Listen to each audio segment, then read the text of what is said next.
अगर आप सभी प्रकार के पूजा और उपाय करके थक चुके हैं तो आज हम आपको माता बगलामुखी का एक ऐसा चमत्कारी और शक्तिशाली मंत्र बताते हैं जिससे आपका काम पलक झपकते ही हो जाएगा। माता बगलामुखी का यह मंत्र शत्रुओं को परास्त करने और उन पर विजय पाने का सबसे बड़ा अस्त्र है। यह विरोधियों, बुरी नजर, काला जादू, वित्तीय सुरक्षा, कानूनी कठिनाइयों, पुरानी समस्याओं और दुर्घटनाओं से सुरक्षा प्रदान करता है। अगर किसी भी पक्ष में आपका कोई विरोधी है, जैसे कि अगर आप कोई बिजनेस करते हैं और आपका प्रतिद्वंदी आपसे ज्यादा शक्तिशाली है, तो यह मंत्र आपको उससे भी ज्यादा शक्तिशाली बना देगा और आप विजयी हो जाएंगे। अगर आप राजनेता हैं और चुनाव में विजयी होना चाहते हैं तो यह मंत्र एक ब्रह्मास्त्र है। आपको बता दें कि सबसे ज्यादा अगर कोई बगलामुखी माता की पूजा या मंत्र जाप करता है तो वह राजनेता ही है। अगर इम्तिहान में, सिविल सर्विसेज में, कॉम्पिटिटिव परीक्षाओं में एक अच्छा रैंक लेना चाहते हैं तो आपको आज ही इस मंत्र का जाप या श्रवण पूरा 108 बार नियमित रूप से करना प्रारंभ कर देना है। बगलामुखी, जिसे दुश्मनों को शक्तिहीन बनाने वाली देवी के रूप में जाना जाता है, हिंदू धर्म की 10 महाविद्या की 8वीं देवी है। इसमें दुश्मनों को निस्तब्ध कराने और स्थिर कराने की क्षमता है। चूंकि वह सुनहरे पीले रंग से संबंधित है, इसलिए उन्हें पीतांबरी के नाम से भी जाना जाता है। स्तंभिनी देवी, जिन्हें ब्रह्मास्त्र रूपिणी के नाम से भी जाना जाता है, एक शक्तिशाली देवी है जो अपने उपासकों को सहने वाली कठिनाइयों को नष्ट करने के लिए एक गदा या हथौड़े का इस्तेमाल करती है। देवी बगलामुखी ब्रह्मांड की मां के सबसे शक्तिशाली रूपों में से एक है। बगलामुखी को उनकी असीमित क्षमताओं के कारण सद्गुणों के संरक्षक और सभी बुराइयों का नाश करने वाला माना जाता है। यह बगलामुखी मंत्र अविश्वसनीय रूप से प्रभावी है। यह शक्तिशाली मंत्र भक्तों को खतरे से बचा सकता है और उन्हें अपने दुश्मनों को हराने में मदद कर सकता है। इस अत्यंत प्रभावशाली मंत्र ने बड़ी संख्या में भक्तों को लाभान्वित किया है। तो आइए माता बगलामुखी के इस महामंत्र का श्रवण कर लेते हैं। बस आपको इस मंत्र को अपने घर या दुकान पर मोबाइल फोन में चलाकर श्रवण करना है। साथ ही माता बगलामुखी के पवित्र स्वरूप को निहारना है और ध्यान रहे कि इस मंत्र को पूरा 108 बार या इससे भी ज्यादा श्रवण करें। वीडियो पसंद आए तो दिल से एक लाइक जरूर करें। हमारे चैनल रामायण सुंदरकांड 661 को सब्सक्राइब अवश्य करें। कमेंट में जय माता बगलामुखी लिखना न भूलें। मंत्र इस प्रकार है। ॐ ह्रीं बगलामुखी सर्वदुष्टानां वाचं मुखं पदं सतम्भये जीवां कीलयं बुद्धिं विनाशय ह्रीं ॐ स्वाहा। ॐ ह्रीं बगलामुखी सर्वदुष्टानां वाचं मुखं पदं सतम्भये जीवां कीलयं बुद्धिं विनाशय ह्रीं ॐ स्वाहा। ॐ ह्रीं बगलामुखी सर्वदुष्टानां वाचं मुखं पदं सतम्भये जीवां कीलयं बुद्धिं विनाशय ह्रीं ॐ स्वाहा। ॐ ह्रीं बगलामुखी सर्वदुष्टानां वाचं मुखं पदं सतम्भये जीवां कीलयं बुद्धिं विनाशय ह्रीं ॐ स्वाहा। ॐ ह्रीं बगलामुखी सर्वदुष्टानां वाचं मुखं पदं सतम्भये जीवां कीलयं बुद्धिं विनाशय ह्रीं ॐ स्वाहा। ॐ ह्रीं बगलामुखी सर्वदुष्टानां वाचं मुखं पदं सतम्भये जीवां कीलयं बुद्धिं विनाशय ह्रीं ॐ स्वाहा। ॐ ह्रीं बगलामुखी सर्वदुष्टानां वाचं मुखं पदं सतम्भये जीवां कीलयं बुद्धिं विनाशय ह्रीं ॐ स्वाहा। ॐ ह्रीं बगलामुखी सर्वदुष्टानां वाचं मुखं पदं सतम्भये जीवां कीलयं बुद्धिं विनाशय ह्रीं ॐ स्वाहा। ॐ ह्रीं बगलामुखी सर्वदुष्टानां वाचं मुखं पदं स्तम्भये जीवां कीलयं बुद्धिं विनाशय ह्रीं ॐ स्वाहा। ॐ ह्रीं बगलामुखी सर्वदुष्टानां वाचं मुखं पदं स्तम्भये जीवां कीलयं बुद्धिं विनाशय ह्रीं ॐ स्वाहा। ॐ ह्रीं बगलामुखी सर्वदुष्टानां वाचं मुखं पदं स्तम्भये जीवां कीलयं बुद्धिं विनाशय ह्रीं ॐ स्वाहा। ॐ ह्रीं बगलामुखी सर्वदुष्टानां वाचं मुखं पदं स्तम्भये जीवां कीलयं बुद्धिं विनाशय ह्रीं ॐ स्वाहा। ॐ ह्रीं बगलामुखी सर्वदुष्टानां वाचं मुखं पदं स्तम्भये जीवां कीलयं बुद्धिं विनाशय ह्रीं ॐ स्वाहा।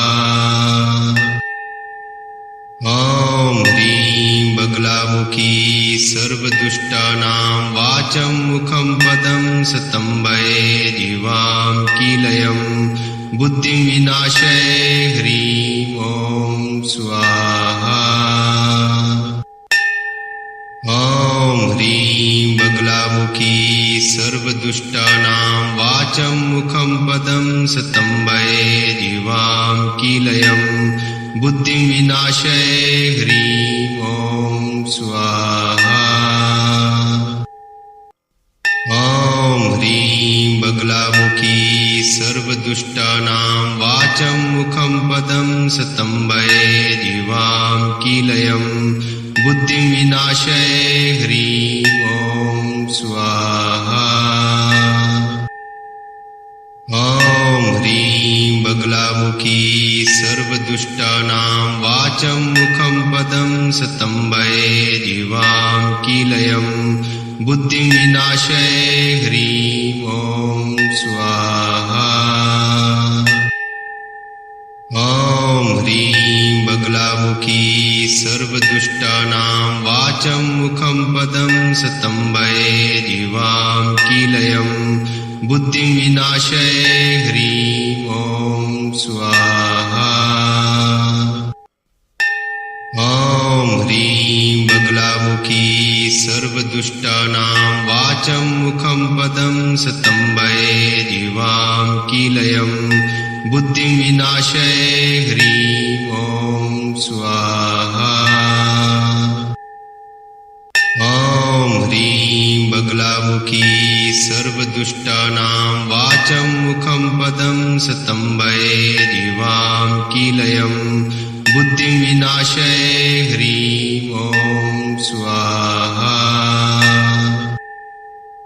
ॐ ह्रीं बगलामुखी सर्वदुष्टानां वाचं मुखं पदं स्तम्भये जीवां कीलयं बुद्धिं विनाशय ह्रीं ॐ स्वाहा। ॐ ह्रीं बगलामुखी सर्वदुष्टानां वाचं मुखं पदं स्तम्भये जीवां कीलयं बुद्धिं विनाशय ह्रीं ॐ स्वाहा। ॐ ह्रीं बगलामुखी सर्वदुष्टानां वाचं मुखं पदं स्तम्भये जीवां कीलयं बुद्धिं विनाशय ह्रीं ॐ स्वाहा। ॐ ह्रीं बगलामुखी सर्वदुष्टानां वाचं मुखं पदं स्तम्भये जीवां कीलयं बुद्धिं विनाशय ह्रीं ॐ स्वाहा। ॐ ह्रीं बगलामुखी सर्वदुष्टानां सर्वदुष्टानां वाचं मुखं पदं सतम्बये जीवां कीलयं बुद्धिं विनाशये ह्रीं ॐ स्वाहा। ॐ ह्रीं बगलामुखी सर्वदुष्टानां वाचं मुखं पदं सतम्बये जीवां कीलयं बुद्धिं विनाशये ह्रीं ॐ स्वाहा। ॐ ह्रीं बगलामुखी सर्वदुष्टानां वाचं मुखं पदं सतम्बये जीवां कीलयं बुद्धिं विनाशये ह्रीं ॐ स्वाहा।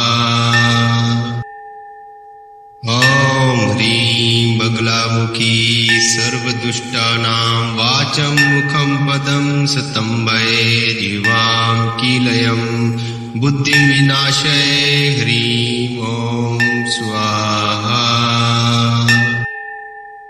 ॐ ह्रीं बगलामुखी सर्वदुष्टानां वाचं मुखं पदं सतम्बये जीवां कीलयं बुद्धिं विनाशये ह्रीं ॐ स्वाहा।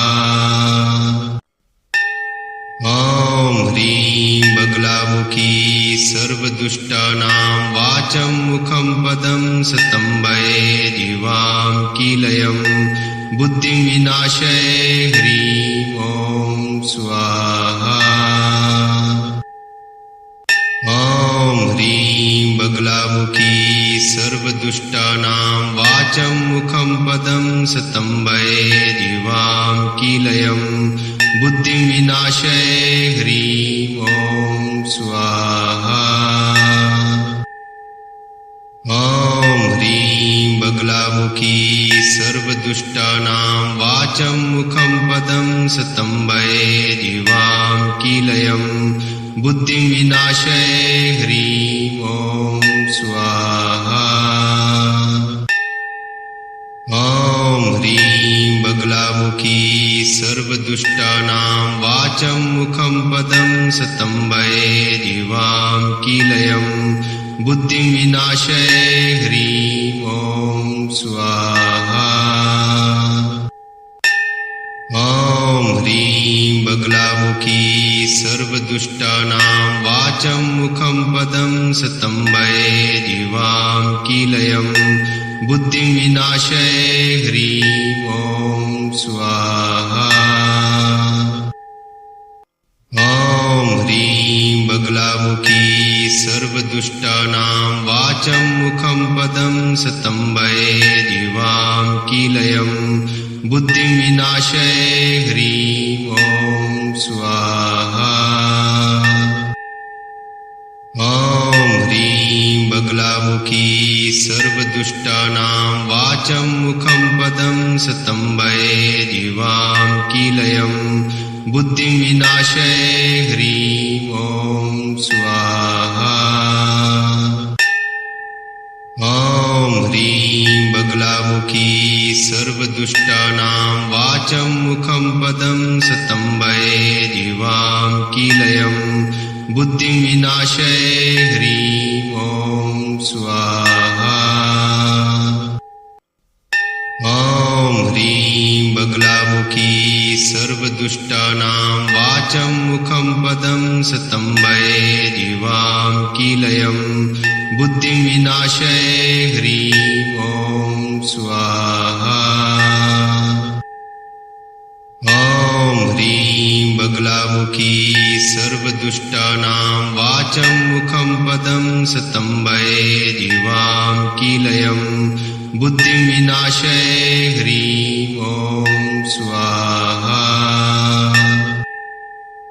ॐ ह्रीं बगलामुखी सर्वदुष्टानां वाचं मुखं पदं सतम्बये जीवां कीलयं बुद्धिं विनाशये ह्रीं ॐ स्वाहा।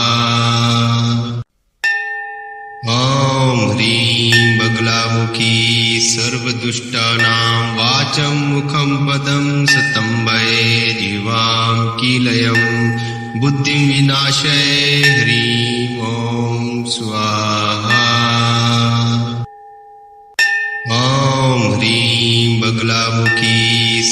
सर्वदुष्टानां वाचं मुखं पदं सतम्बैर्दिवां कीलयं बुद्धिं विनाशय ह्रीं ॐ स्वाहा।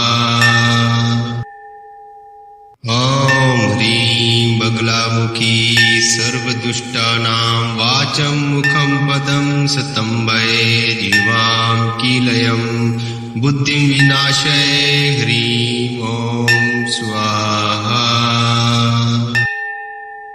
ॐ ह्रीं बगलामुखी सर्वदुष्टानां वाचं मुखं पदं सतम्बैर्दिवां कीलयं बुद्धिं विनाशय ह्रीं ॐ स्वाहा।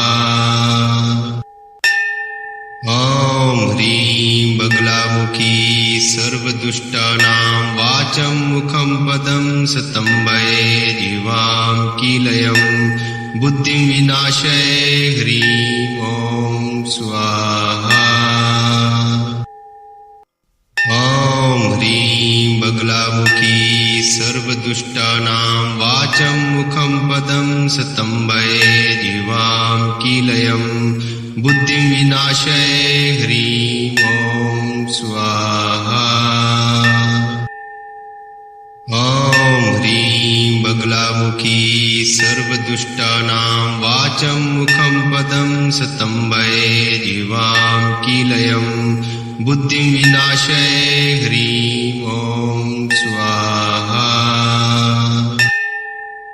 ॐ ह्रीं बगलामुखी सर्वदुष्टानां वाचं मुखं पदं सतम्बैर्दिवां कीलयं बुद्धिं विनाशय ह्रीं ॐ स्वाहा। ॐ ह्रीं बगलामुखी सर्वदुष्टानां वाचं मुखं पदं सतम्बैर्दिवां कीलयं बुद्धिं विनाशय ह्रीं ॐ स्वाहा। ॐ ह्रीं बगलामुखी सर्वदुष्टानां वाचं मुखं पदं सतम्बैर्दिवां कीलयं बुद्धिं विनाशय ह्रीं ॐ स्वाहा। ॐ ह्रीं बगलामुखी सर्वदुष्टानां वाचं मुखं पदं सतम्बैर्दिवां कीलयं बुद्धिं विनाशय ह्रीं ॐ स्वाहा। ॐ ह्रीं बगलामुखी सर्वदुष्टानां वाचं मुखं पदं सतम्बैर्दिवां कीलयं बुद्धिं विनाशय ह्रीं ॐ स्वाहा। ॐ ह्रीं बगलामुखी सर्वदुष्टानां वाचं मुखं पदं सतम्बैर्दिवां कीलयं बुद्धिं विनाशय ह्रीं ॐ स्वाहा।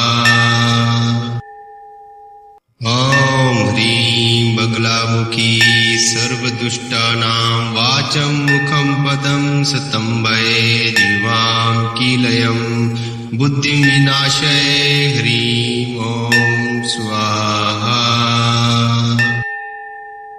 ॐ ह्रीं बगलामुखी सर्वदुष्टानां वाचं मुखं पदं सतम्बैर्दिवां कीलयं बुद्धिं विनाशय ह्रीं ॐ स्वाहा।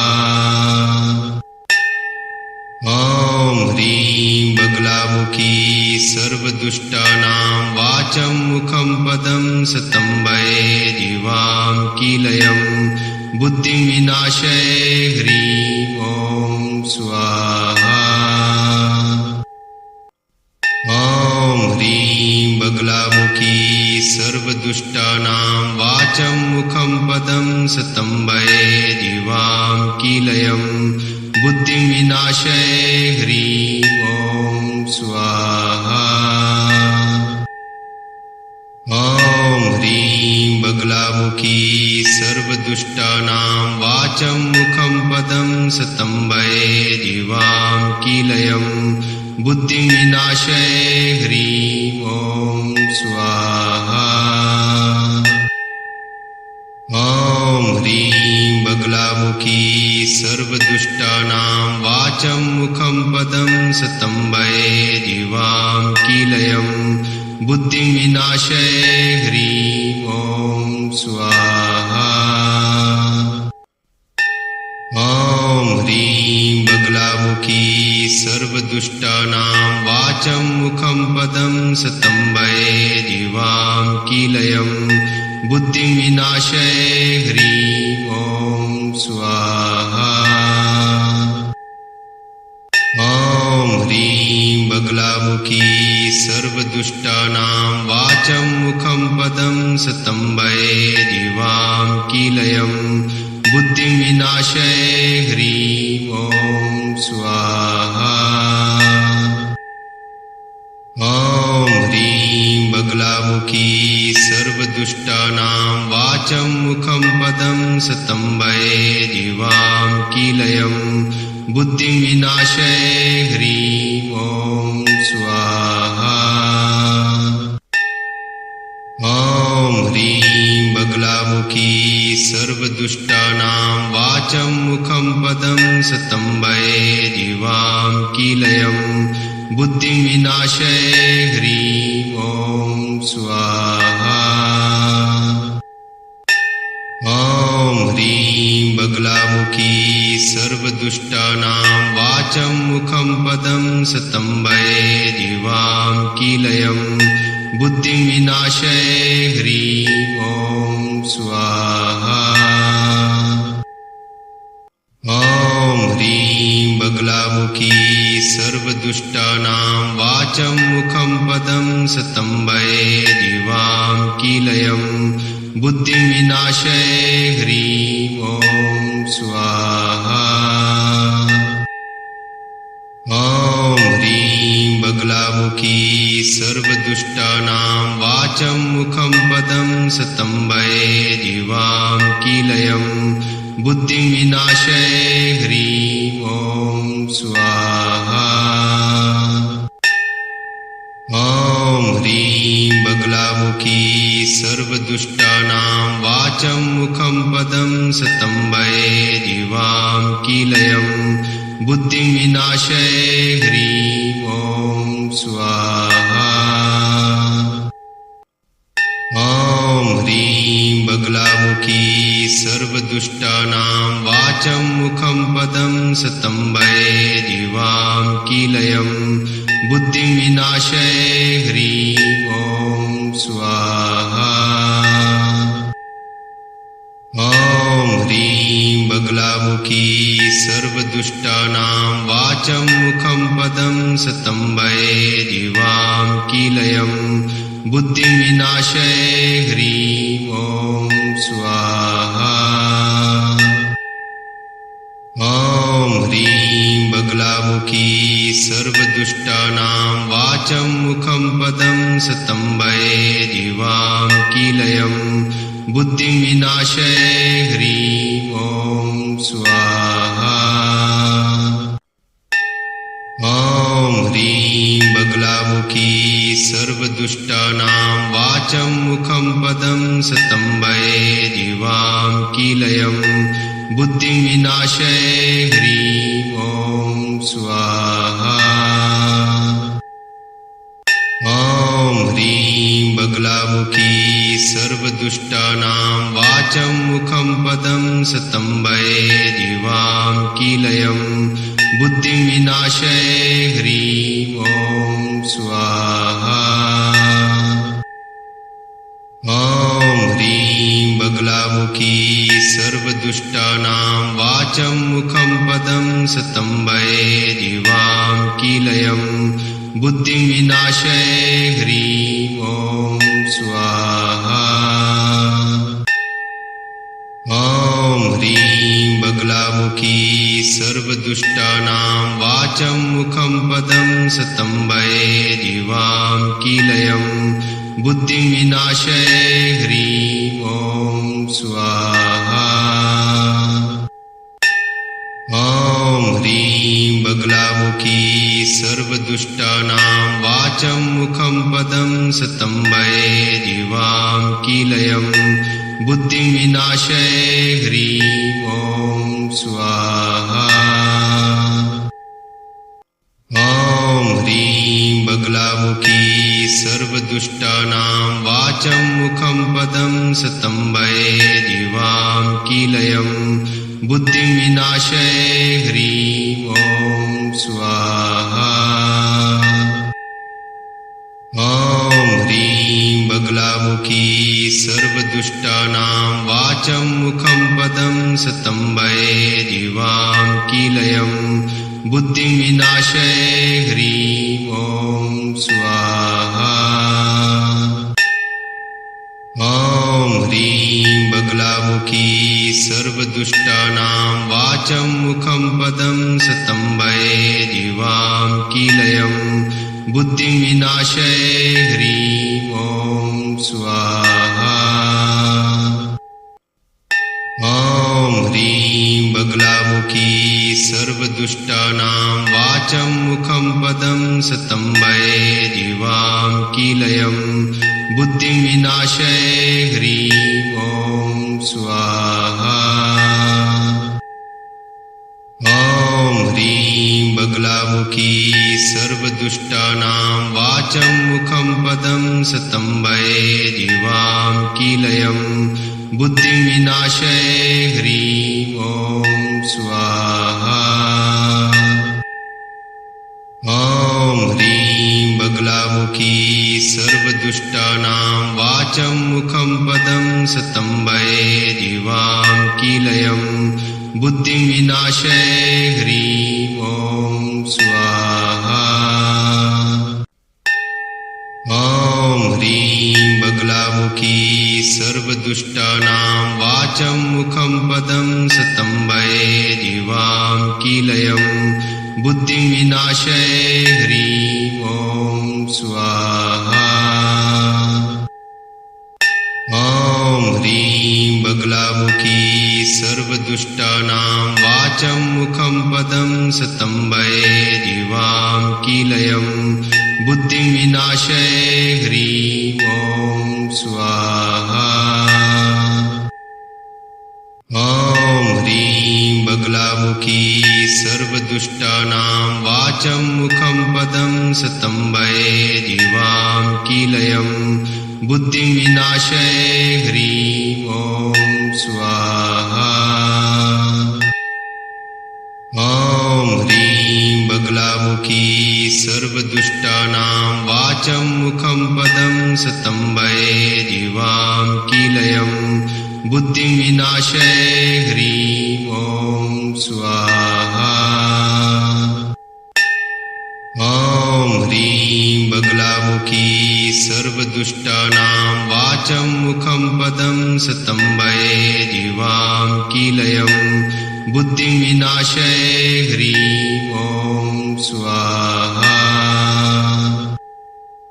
ॐ ह्रीं बगलामुखी सर्वदुष्टानां वाचं मुखं पदं स्तम्भये जीवां कीलयं बुद्धिं विनाशय ह्रीं ॐ स्वाहा।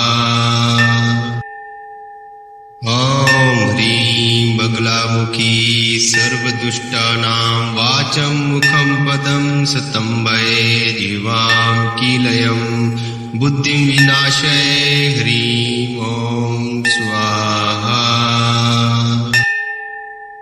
ॐ ह्रीं बगलामुखी सर्वदुष्टानां वाचं मुखं पदं स्तम्भये जीवां कीलयं बुद्धिं विनाशय ह्रीं ॐ स्वाहा। ॐ ह्रीं बगलामुखी सर्वदुष्टानां वाचं मुखं पदं स्तम्भये जीवां कीलयं बुद्धिं विनाशय ह्रीं ॐ स्वाहा। ॐ ह्रीं बगलामुखी सर्वदुष्टानां वाचं मुखं पदं स्तम्भये जीवां कीलयं बुद्धिं विनाशय ह्रीं ॐ स्वाहा। ॐ ह्रीं बगलामुखी सर्वदुष्टानां वाचं मुखं पदं स्तम्भये जीवां कीलयं बुद्धिं विनाशय ह्रीं ॐ स्वाहा। ॐ ह्रीं बगलामुखी सर्वदुष्टानां वाचं मुखं पदं स्तम्भये जीवां कीलयं बुद्धिं विनाशय ह्रीं ॐ स्वाहा। ॐ ह्रीं बगलामुखी सर्वदुष्टानां वाचं मुखं पदं स्तम्भये जीवां कीलयं बुद्धिं विनाशय ह्रीं ॐ स्वाहा। ॐ ह्रीं बगलामुखी सर्वदुष्टानां वाचं मुखं पदं स्तम्भये जीवां कीलयं बुद्धिं विनाशय ह्रीं ॐ स्वाहा। ॐ ह्रीं बगलामुखी सर्वदुष्टानां वाचं मुखं पदं स्तम्भये जीवां कीलयं बुद्धिं विनाशय ह्रीं ॐ स्वाहा। ॐ ह्रीं बगलामुखी सर्वदुष्टानां वाचं मुखं पदं स्तम्भये जीवां कीलयं बुद्धिं विनाशय ह्रीं ॐ स्वाहा। ॐ ह्रीं बगलामुखी सर्वदुष्टानां वाचं मुखं पदं स्तम्भये जीवां कीलयं बुद्धिं विनाशय ह्रीं ॐ स्वाहा। ॐ ह्रीं बगलामुखी सर्वदुष्टानां वाचं मुखं पदं स्तम्भये जीवां कीलयं बुद्धिं विनाशय ह्रीं ॐ स्वाहा। ॐ ह्रीं बगलामुखी सर्वदुष्टानां वाचं मुखं पदं स्तम्भये जीवां कीलयं बुद्धिं विनाशय ह्रीं ॐ स्वाहा। ॐ ह्रीं बगलामुखी सर्वदुष्टानां वाचं मुखं पदं स्तम्भये जीवां कीलयं बुद्धिं विनाशय ह्रीं ॐ स्वाहा। ॐ ह्रीं बगलामुखी सर्वदुष्टानां वाचं मुखं पदं स्तम्भये जीवां कीलयं बुद्धिं विनाशय ह्रीं ॐ स्वाहा। ॐ ह्रीं बगलामुखी सर्वदुष्टानां वाचं मुखं पदं स्तम्भये जीवां कीलयं बुद्धिं विनाशय ह्रीं ॐ स्वाहा। ॐ ह्रीं बगलामुखी सर्वदुष्टानां वाचं मुखं पदं स्तम्भये जीवां कीलयं बुद्धिं विनाशय ह्रीं ॐ स्वाहा। ॐ ह्रीं बगलामुखी सर्वदुष्टानां वाचं मुखं पदं स्तम्भये जीवां कीलयं बुद्धिं विनाशय ह्रीं ॐ स्वाहा। ॐ ह्रीं बगलामुखी सर्वदुष्टानां वाचं मुखं पदं स्तम्भये जीवां कीलयं बुद्धिं विनाशय ह्रीं ॐ स्वाहा।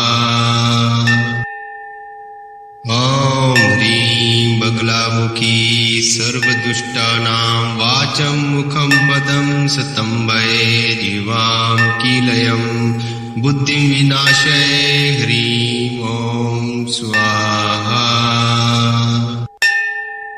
ॐ ह्रीं बगलामुखी सर्वदुष्टानां वाचं मुखं पदं स्तम्भये जीवां कीलयं बुद्धिं विनाशय ह्रीं ॐ स्वाहा।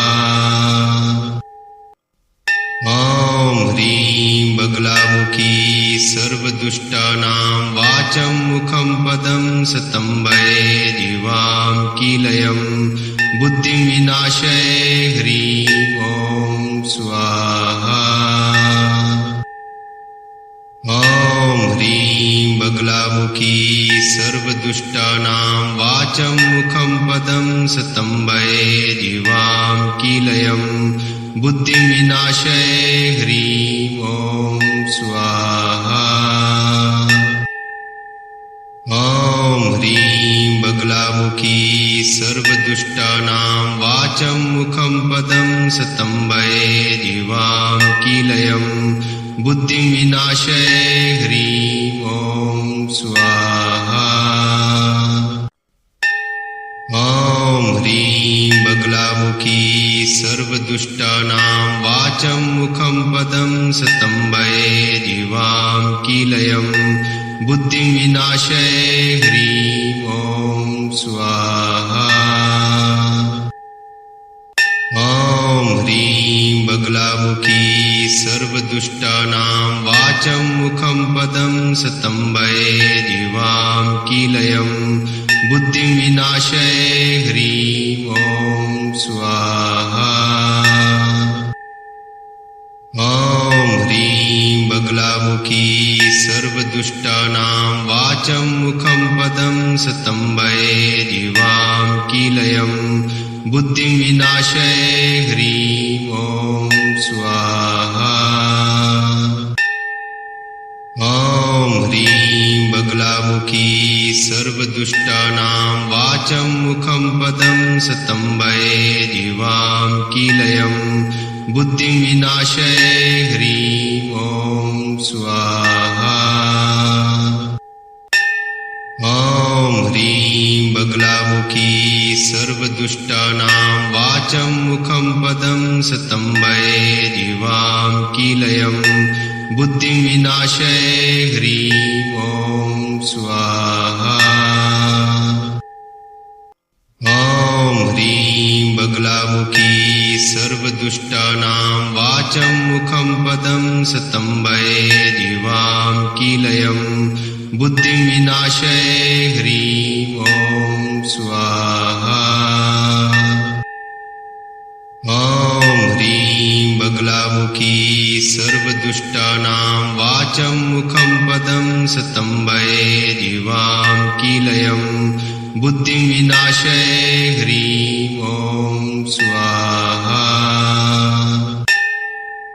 ॐ ह्रीं बगलामुखी सर्वदुष्टानां वाचं मुखं पदं सतम्बये जीवां कीलयं बुद्धिं विनाशये ह्रीं ॐ स्वाहा। ॐ ह्रीं बगलामुखी सर्वदुष्टानां वाचं मुखं पदं सतम्बये जीवां कीलयं बुद्धिं विनाशये ह्रीं ॐ स्वाहा। ॐ ह्रीं बगलामुखी सर्वदुष्टानां वाचं मुखं पदं सतम्बये जीवां कीलयं बुद्धिं विनाशये ह्रीं ॐ स्वाहा। ॐ ह्रीं बगलामुखी सर्वदुष्टानां वाचं मुखं पदं सतम्बये जीवां कीलयं बुद्धिं विनाशये ह्रीं ॐ स्वाहा।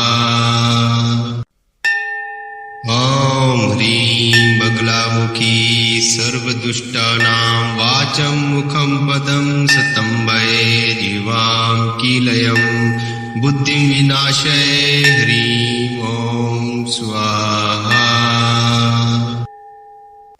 ॐ ह्रीं बगलामुखी सर्वदुष्टानां वाचं मुखं पदं सतम्बये जीवां कीलयं बुद्धिं विनाशये ह्रीं ॐ स्वाहा। ॐ ह्रीं बगलामुखी सर्वदुष्टानां वाचं मुखं पदं सतम्बये जीवां कीलयं बुद्धिं विनाशये ह्रीं ॐ स्वाहा।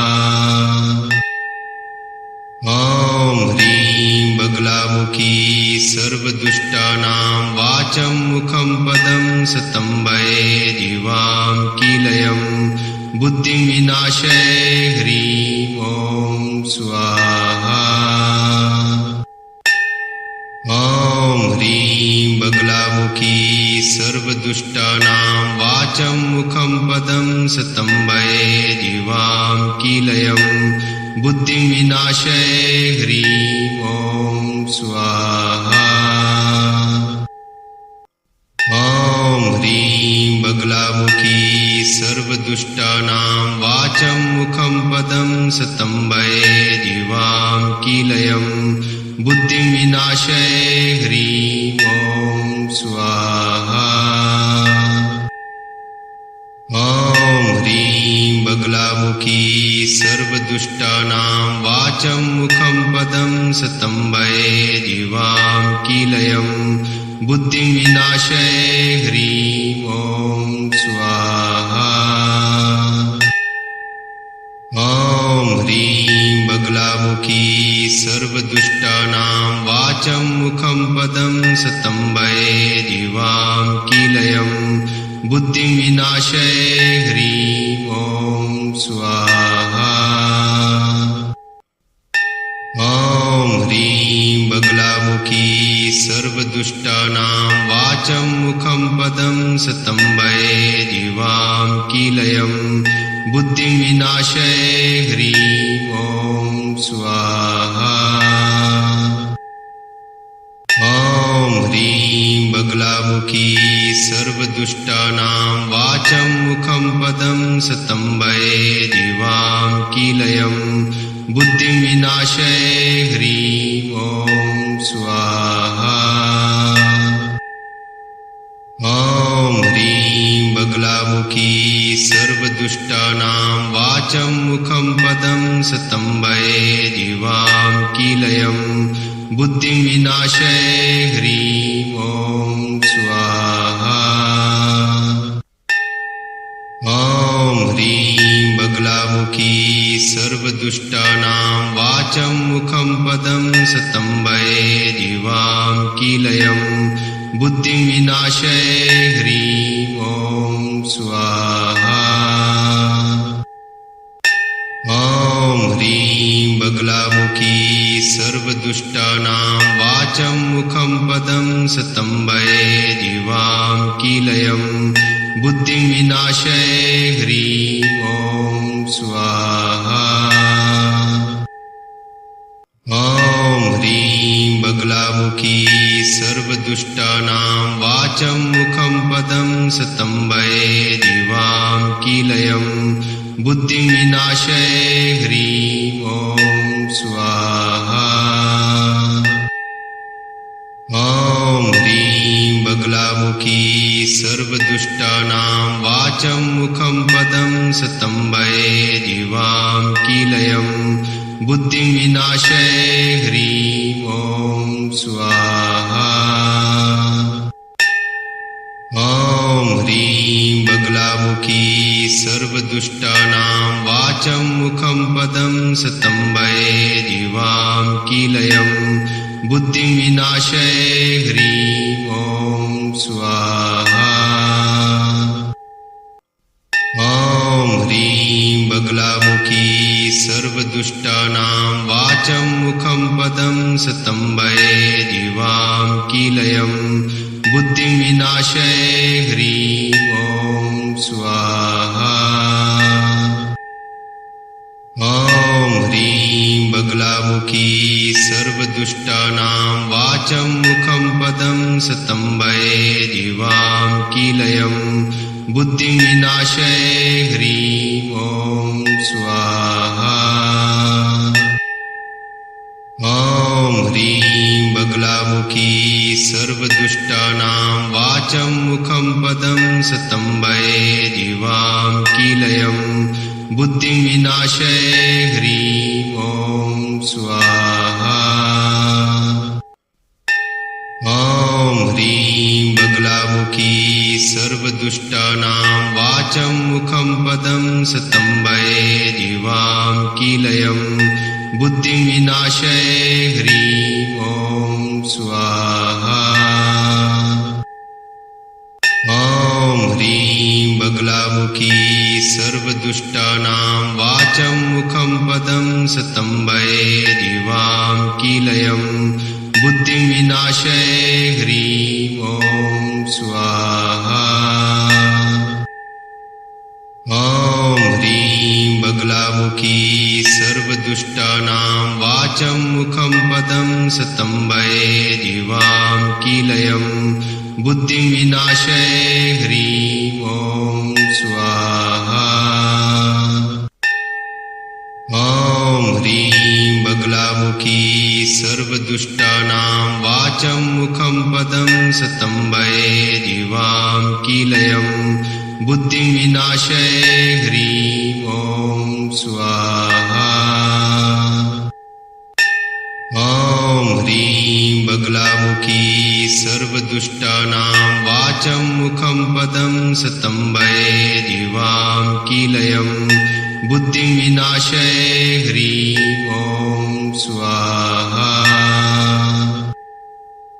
ॐ ह्रीं बगलामुखी सर्वदुष्टानां वाचं मुखं पदं स्तम्भयेदिवां कीलयं बुद्धिं विनाशये ह्रीं ॐ स्वाहा। ॐ ह्रीं बगलामुखी सर्वदुष्टानां वाचं मुखं पदं स्तम्भयेदिवां कीलयं बुद्धिं विनाशये ह्रीं ॐ स्वाहा। ॐ ह्रीं बगलामुखी सर्वदुष्टानां वाचं मुखं पदं स्तम्भयेदिवां कीलयं बुद्धिं विनाशये ह्रीं ॐ स्वाहा।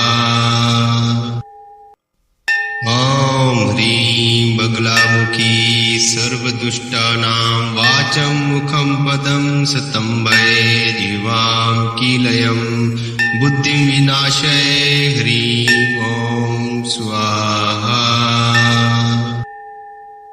ॐ ह्रीं बगलामुखी सर्वदुष्टानां वाचं मुखं पदं स्तम्भयेदिवां कीलयं बुद्धिं विनाशये ह्रीं ॐ स्वाहा। ॐ ह्रीं बगलामुखी सर्वदुष्टानां वाचं मुखं पदं स्तम्भयेदिवां कीलयं बुद्धिं विनाशये ह्रीं ॐ स्वाहा। ॐ ह्रीं बगलामुखी सर्वदुष्टानां वाचं मुखं पदं स्तम्भयेदिवां कीलयं बुद्धिं विनाशये ह्रीं ॐ स्वाहा। ॐ ह्रीं बगलामुखी सर्वदुष्टानां वाचं मुखं पदं स्तम्भयेदिवां कीलयं बुद्धिं विनाशये ह्रीं ॐ स्वाहा। ॐ ह्रीं बगलामुखी सर्वदुष्टानां वाचं मुखं पदं स्तम्भयेदिवां कीलयं बुद्धिं विनाशये ह्रीं ॐ स्वाहा। ॐ ह्रीं बगलामुखी सर्वदुष्टानां वाचं मुखं पदं स्तम्भयेदिवां कीलयं बुद्धिं विनाशये ह्रीं ॐ स्वाहा। ॐ ह्रीं बगलामुखी सर्वदुष्टानां वाचं मुखं पदं स्तम्भयेदिवां कीलयं बुद्धिं विनाशये ह्रीं ॐ स्वाहा।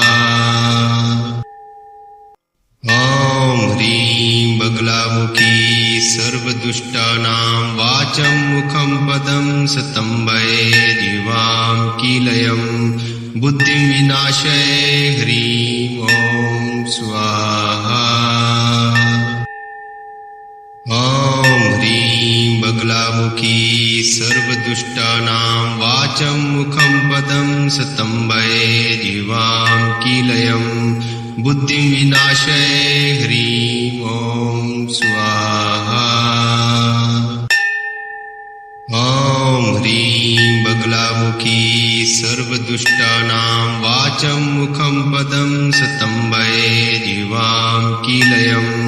बुद्धिं विनाशय ह्रीं ॐ स्वाहा। ॐ ह्रीं बगलामुखी सर्वदुष्टानां वाचं मुखं पदं स्तम्भये जीवां कीलयं बुद्धिं विनाशय ह्रीं ॐ स्वाहा। ॐ ह्रीं बगलामुखी सर्वदुष्टानां वाचं मुखं पदं स्तम्भये जीवां कीलयं बुद्धिं विनाशय ह्रीं ॐ स्वाहा। ॐ ह्रीं बगलामुखी सर्वदुष्टानां वाचं मुखं पदं स्तम्भये जीवां कीलयं बुद्धिं विनाशय ह्रीं ॐ स्वाहा। ॐ ह्रीं बगलामुखी सर्वदुष्टानां वाचं मुखं पदं स्तम्भये जीवां कीलयं बुद्धिं विनाशय ह्रीं ॐ स्वाहा। ॐ ह्रीं बगलामुखी सर्वदुष्टानां वाचं मुखं पदं स्तम्भये जीवां कीलयं बुद्धिं विनाशय ह्रीं ॐ स्वाहा। ॐ ह्रीं बगलामुखी सर्वदुष्टानां वाचं मुखं पदं स्तम्भये जीवां कीलयं बुद्धिं विनाशय ह्रीं ॐ स्वाहा। ॐ ह्रीं बगलामुखी सर्वदुष्टानां वाचं मुखं पदं स्तम्भये जीवां कीलयं बुद्धिं विनाशय ह्रीं ॐ स्वाहा। ॐ ह्रीं बगलामुखी सर्वदुष्टानां वाचं मुखं पदं स्तम्भये जीवां कीलयं बुद्धिं विनाशय ह्रीं ॐ स्वाहा। ॐ ह्रीं बगलामुखी सर्वदुष्टानां वाचं मुखं पदं स्तम्भये जीवां कीलयं बुद्धिं विनाशय ह्रीं ॐ स्वाहा। ॐ ह्रीं बगलामुखी सर्वदुष्टानां वाचं मुखं पदं स्तम्भये जीवां कीलयं बुद्धिं विनाशय ह्रीं ॐ स्वाहा। ॐ ह्रीं बगलामुखी सर्वदुष्टानां वाचं मुखं पदं स्तम्भये जीवां कीलयं बुद्धिं विनाशय ह्रीं ॐ स्वाहा। ॐ ह्रीं बगलामुखी सर्वदुष्टानां वाचं मुखं पदं स्तम्भये जीवां कीलयं बुद्धिं विनाशय ह्रीं ॐ स्वाहा। ॐ ह्रीं बगलामुखी सर्वदुष्टानां वाचं मुखं पदं स्तम्भये जीवां कीलयं बुद्धिं विनाशय ह्रीं ॐ स्वाहा।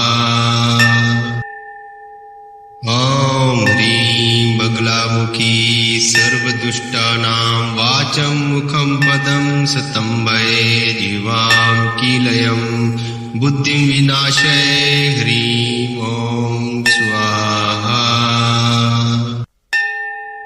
ॐ ह्रीं बगलामुखी सर्वदुष्टानां वाचं मुखं पदं स्तम्भये जीवां कीलयं बुद्धिं विनाशय ह्रीं ॐ स्वाहा।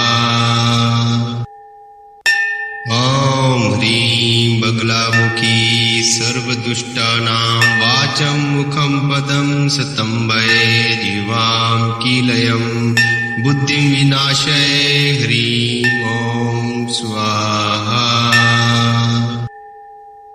ॐ ह्रीं बगलामुखी सर्व सर्वदुष्टानां वाचं मुखं पदं सतम्बये जीवां कीलयं बुद्धिं विनाशये ह्रीं ॐ स्वाहा। ॐ ह्रीं बगलामुखी सर्वदुष्टानां वाचं मुखं पदं सतम्बये जीवां कीलयं बुद्धिं विनाशये ह्रीं ॐ स्वाहा। ॐ ह्रीं बगलामुखी सर्वदुष्टानां वाचं मुखं पदं सतम्बये जीवां कीलयं बुद्धिं विनाशये ह्रीं ॐ स्वाहा। ॐ ह्रीं बगलामुखी सर्वदुष्टानां वाचं मुखं पदं सतम्बये जीवां कीलयं बुद्धिं विनाशये ह्रीं ॐ स्वाहा। ॐ ह्रीं बगलामुखी सर्वदुष्टानां वाचं मुखं पदं सतम्बये जीवां कीलयं बुद्धिं विनाशये ह्रीं ॐ स्वाहा। ॐ ह्रीं बगलामुखी सर्वदुष्टानां वाचं मुखं पदं सतम्बये जीवां कीलयं बुद्धिं विनाशये ह्रीं ॐ स्वाहा। ॐ ह्रीं बगलामुखी सर्वदुष्टानां वाचं मुखं पदं सतम्बये जीवां कीलयं बुद्धिं विनाशये ह्रीं ॐ स्वाहा। ॐ ह्रीं बगलामुखी सर्वदुष्टानां वाचं मुखं पदं सतम्बये जीवां कीलयं बुद्धिं विनाशये ह्रीं ॐ स्वाहा। ॐ ह्रीं बगलामुखी सर्वदुष्टानां वाचं मुखं पदं सतम्बये जीवां कीलयं बुद्धिं विनाशये ह्रीं ॐ स्वाहा। ॐ ह्रीं बगलामुखी सर्वदुष्टानां वाचं मुखं पदं सतम्बये जीवां कीलयं बुद्धिं विनाशये ह्रीं ॐ स्वाहा। ॐ ह्रीं बगलामुखी सर्वदुष्टानां वाचं मुखं पदं सतम्बये जीवां कीलयं बुद्धिं विनाशये ह्रीं ॐ स्वाहा। ॐ ह्रीं बगलामुखी सर्वदुष्टानां वाचं मुखं पदं सतम्बये जीवां कीलयं बुद्धिं विनाशये ह्रीं ॐ स्वाहा। ॐ ह्रीं बगलामुखी सर्वदुष्टानां वाचं मुखं पदं सतम्बये जीवां कीलयं बुद्धिं विनाशये ह्रीं ॐ स्वाहा। ॐ ह्रीं बगलामुखी सर्वदुष्टानां वाचं मुखं पदं सतम्बये जीवां कीलयं बुद्धिं विनाशये ह्रीं ॐ स्वाहा। ॐ ह्रीं बगलामुखी सर्वदुष्टानां वाचं मुखं पदं सतम्बये जीवां कीलयं बुद्धिं विनाशये ह्रीं ॐ स्वाहा। ॐ ह्रीं बगलामुखी सर्वदुष्टानां वाचं मुखं पदं सतम्बये जीवां कीलयं बुद्धिं विनाशये ह्रीं ॐ स्वाहा। ॐ ह्रीं बगलामुखी सर्वदुष्टानां वाचं मुखं पदं सतम्बये जीवां कीलयं बुद्धिं विनाशये ह्रीं ॐ स्वाहा।